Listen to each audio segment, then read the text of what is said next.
आप सभी को जय मसीह की बाइबल स्टोरी यूट्यूब चैनल पे आप सभी का स्वागत है।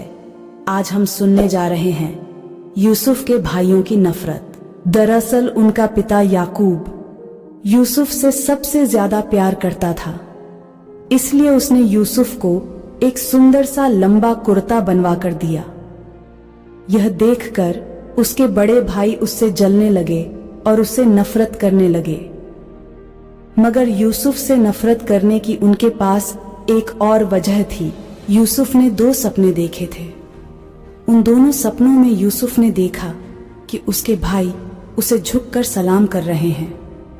जब यूसुफ ने इन सपनों के बारे में अपने भाइयों को बताया तो वे उससे और भी नफरत करने लगे। एक दिन यूसुफ के 10 बड़े भाई किसी दूर जगह पर अपने पिता की भेड़ बकरियां चरा रहे थे।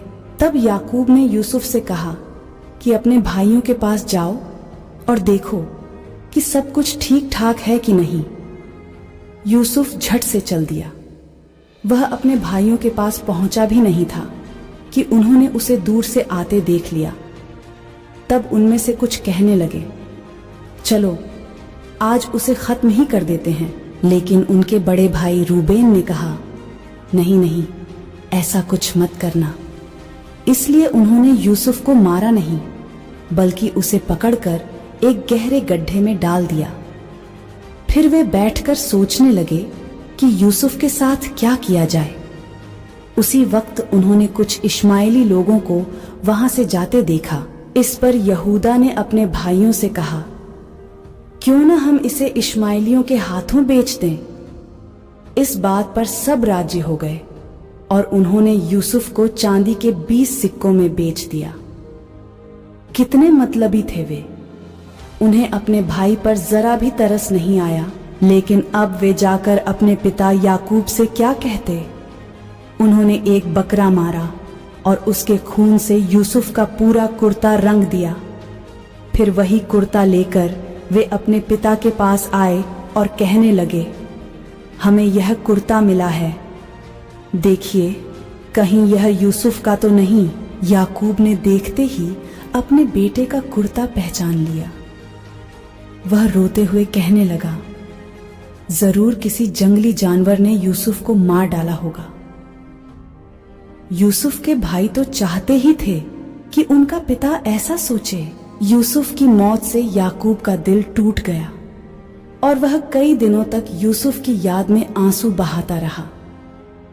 मगर यूसुफ मरा नहीं था, वह तो जिंदा था। आइए देखें कि उसे कहां ले जाया गया और वहां उसके साथ क्या हुआ। यूसुफ को मिस्र देश लाया गया। उस वक्त वह सिर्फ 17 साल का था। वहां उसे पोतीपर नाम के एक आदमी के हाथों बेच दिया गया। पोतीपर फिरौन के यहां काम करता था। यह फिरौन कौन था? फिरौन मिस्र के राजा को कहा जाता था। यूसुफ पोतीपर के यहां खूब मेहनत से काम करता था। इसलिए कुछ सालों बाद पोतीपर ने पूरे घर की जिम्मेदारी यूसुफ को सौंप दी। दरअसल यूसुफ दिखने में बहुत सुंदर था, इसलिए पोतीपर की पत्नी उसके साथ सोना चाहती थी। मगर यूसुफ जानता था कि ऐसा करना गलत है, इसीलिए उसने मना कर दिया। इस पर पोतीपर की पत्नी को बहुत गुस्सा आया। जब उसका पति पोतीपर घर आया तो उसने उससे झूठ बोला, जानते हो उस लड़के ने मेरे साथ क्या किया? उसने जबरदस्ती मेरे साथ सोने की कोशिश की। पोतीपर ने अपनी पत्नी की बात सच मान ली। उसे यूसुफ पर बड़ा गुस्सा आया और उसने यूसुफ को जेल में डाल दिया। जेल का पहरेदार जल्द ही जान गया कि यूसुफ अच्छा आदमी है, इसलिए उसने यूसुफ को बाकी सभी कैदियों पर नजर रखने का काम सौंपा। एक बार फिरौन को अपने 2 आदमियों पर इतना गुस्सा आया कि उसने उन्हें जेल में डाल दिया। उनमें से एक रोटी पकाने वाला था और दूसरा शराब पिलाने वाला। एक रात इन दोनों ने अजीब सा सपना देखा, मगर उन्हें अपने सपने का मतलब समझ में नहीं आया। दूसरे दिन यूसुफ ने उनसे कहा, मुझे बताओ तुमने क्या सपना देखा? उन्होंने यूसुफ को अपना अपना सपना बताया। तब यूसुफ ने परमेश्वर की मदद से उन्हें उनके सपनों का मतलब बताया। यूसुफ ने पिलाने वाले से कहा, 3 दिन के अंदर तुम जेल से छूट जाओगे और फिर से फिरौन को शराब पिलाने का काम करने लगोगे। लेकिन जब तुम जेल से बाहर जाओगे तो फिरौन से मेरे बारे में जरूर बात करना और मुझे यहाँ से निकालने की कोशिश करना। इसके बाद यूसुफ ने पकाने वाले से कहा, 3 दिन के अंदर फिरौन तुम्हारा सिर कटवा देगा। यूसुफ ने जो कहा वही हुआ। 3 दिन के अंदर फिरौन ने पकाने वाले का सिर कटवा दिया और पिलाने वाले को जेल से रिहा कर दिया। पिलाने वाला फिरौन की फिर से सेवा करने लगा, मगर अफसोस वह यूसुफ को भूल गया। उसने फिरौन से यूसुफ के बारे में बात नहीं की। यूसुफ को जेल में ही रहना पड़ा। 2 साल बीत गए। यूसुफ अब भी जेल में था। फिरौन को शराब पिलाने वाले को यूसुफ की जरा भी याद नहीं आई। फिर एक रात फिरौन ने 2 अजीब से सपने देखे। सुबह जब वह उठा तो सोच में पड़ गया कि आखिर उसके सपनों का मतलब क्या है।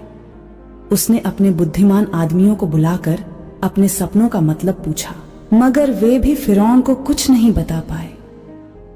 तब अचानक पिलाने वाले को यूसुफ की याद आई। पिलाने वाले ने फिरौन से कहा, जब मैं जेल में था तब वहां मुझे एक आदमी मिला जो सपनों का मतलब बता देता है। फिरौन ने उसी वक्त यूसुफ को हाजिर करने का हुक्म दिया। जब यूसुफ आया तो फिरौन ने उसे अपने सपने बताते हुए कहा, मैंने 7 मोटी ताजी गायें देखी, फिर मैंने 7 दुबली पतली गायें देखी। इसके बाद मैंने देखा कि दुबली गायों ने मोटी गायों को खा लिया। फिर मैंने दूसरे सपने में देखा कि एक डंठल में अनाज की 7 मोटी मोटी बालें निकली जो पूरी तरह पक चुकी थीं। उसके बाद मैंने एक दूसरा डंठल देखा जिसमें 7 पतली और मुरझाई हुई बालें थीं। फिर मुरझाई हुई बालों ने मोटी बालों को निगल लिया। यूसुफ ने फिरौन से कहा, दोनों सपनों का एक ही मतलब है। 7 मोटी गायों और 7 मोटी बालों का मतलब है इन सालों में मिस्र में ढेर सारा अनाज होगा, और 7 दुबली गायों और 7 मुरझाई हुई बालों का मतलब है अच्छे सालों के बाद आने वाले 7 बुरे साल। इन सालों में बहुत ही कम अनाज पैदा होगा। इसके बाद यूसुफ ने फिरौन से कहा, आप किसी बुद्धिमान आदमी को चुन लीजिए ताकि जब 7 अच्छे सालों में ढेर सारा अनाज हो तब वह उसे जमा कर सके। इससे यह होगा कि बाद में जब बुरे साल आएंगे तो किसी को भूखा नहीं रहना पड़ेगा। फिरौन को यूसुफ की तरकीब पसंद आई। उसने यूसुफ को ही अनाज जमा करने के लिए चुन लिया। इस तरह यूसुफ मिस्र का दूसरा सबसे बड़ा आदमी बन गया। 7 अच्छे साल बीतने के बाद अनाज की कमी होने लगी। तब एक दिन कुछ लोग यूसुफ के पास आए। पता है वे कौन थे? यूसुफ के 10 बड़े भाई कनान देश में खाने के लाले पड़ गए थे, इसलिए उनके पिता याकूब ने उन्हें मिस्र से अनाज लाने के लिए भेजा। यूसुफ ने अपने भाइयों को देखते ही पहचान लिया, मगर वे यूसुफ को नहीं पहचान पाए। जानते हैं क्यों? क्योंकि यूसुफ अब बड़ा हो गया था और उसने कपड़े भी अलग तरह के पहने हुए थे। अब यूसुफ को वे सपने याद आए जो उसने बचपन में देखे थे। क्या आपको उसके सपने याद हैं? उसने सपने में देखा था कि उसके भाई झुककर उसे सलाम कर रहे हैं। अब यूसुफ समझ गया कि वह परमेश्वर की मर्जी से ही मिस्र आया और इसी में सबकी भलाई थी। मगर यूसुफ जानना चाहता था कि क्या उसके भाई अब भी मतलबी और बेरहम हैं। इसलिए उसने अपने भाइयों से कहा, तुम लोग जासूस हो और हमारे देश की जासूसी करने आए हो। यूसुफ के भाइयों ने कहा, नहीं हुजूर, हम जासूस नहीं हैं। हम तो सीधे साधे और ईमानदार लोग हैं। हम सब भाई हैं। दरअसल हम 12 भाई थे, लेकिन एक भाई अब नहीं रहा और सबसे छोटा भाई घर पर पिताजी के साथ है। यूसुफ ने उनकी बातों पर यकीन न करने का नाटक किया। उसने उनमें से एक भाई शिमोन को जेल में बंद करवाकर बाकी भाइयों से कहा, मुझे तुम्हारी बातों पर तभी यकीन होगा जब तुम अपने साथ अपने छोटे भाई को यहाँ लाओगे। फिर उसने उन्हें अनाज लेकर वापस कनान जाने दिया। जब यूसुफ के भाई अपने घर पहुंचे तो उन्होंने अपने पिता याकूब को सारी बातें कह सुनाई। उनकी बातें सुनकर याकूब रोने लगा और कहा, मेरा बेटा यूसुफ तो पहले ही नहीं रहा और तुम शिमोन को भी मिस्र में छोड़ आए हो, और अब तुम मेरे सबसे छोटे बेटे बिन्यामीन को ले जाना चाहते हो? नहीं, मैं ऐसा हरगिज नहीं होने दूंगा। लेकिन जब अनाज खत्म हो गया तब याकूब को मजबूर होकर अपने बेटों के साथ बिन्यामीन को भी भेजना पड़ा ताकि वे जाकर और अनाज ला सकें। जब वे यूसुफ के पास पहुंचे तो यूसुफ अपने छोटे भाई बिन्यामीन को देखकर बहुत खुश हुआ, लेकिन यूसुफ के भाइयों ने अब भी उसे नहीं पहचाना। फिर यूसुफ ने अपने 10 सौतेले भाइयों की परीक्षा लेने के लिए एक काम किया। यूसुफ ने अपने नौकरों को उनके बोरों में अनाज भरने के लिए कहा। फिर उसने चुपके से अपना एक चांदी का कटोरा बिन्यामीन के बोरे में रखवा दिया। इसके बाद यूसुफ के भाई अनाज लेकर चल दिए। वे थोड़ी ही दूर पहुंचे थे कि यूसुफ ने अपने नौकरों को उनके पीछे भेजा। नौकर जब यूसुफ के भाइयों के पास पहुंचे तो उन्होंने उनसे पूछा, तुम लोगों ने क्यों हमारे मालिक का चांदी का कटोरा चुराया है? इस पर सारे भाई कहने लगे, हमने कोई कटोरा नहीं चुराया, आप चाहें तो हमारी तलाशी ले सकते हैं। जिस किसी के पास वह कटोरा निकले उसे आप जान से मार डालना। नौकर सबके बोरों की तलाशी लेने लगे और उन्हें बिन्यामीन के बोरे में वह कटोरा मिला। तब नौकरों ने उनसे कहा, तुम सब जा सकते हो, मगर बिन्यामीन को हमारे साथ चलना होगा। अब बिन्यामीन के सौतेले भाई क्या करते?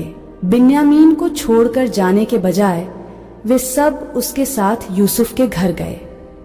यूसुफ ने अपने भाइयों से कहा, तुम लोग अपने घर वापस जा सकते हो, मगर बिन्यामीन को मेरा गुलाम बनकर यहाँ रहना पड़ेगा।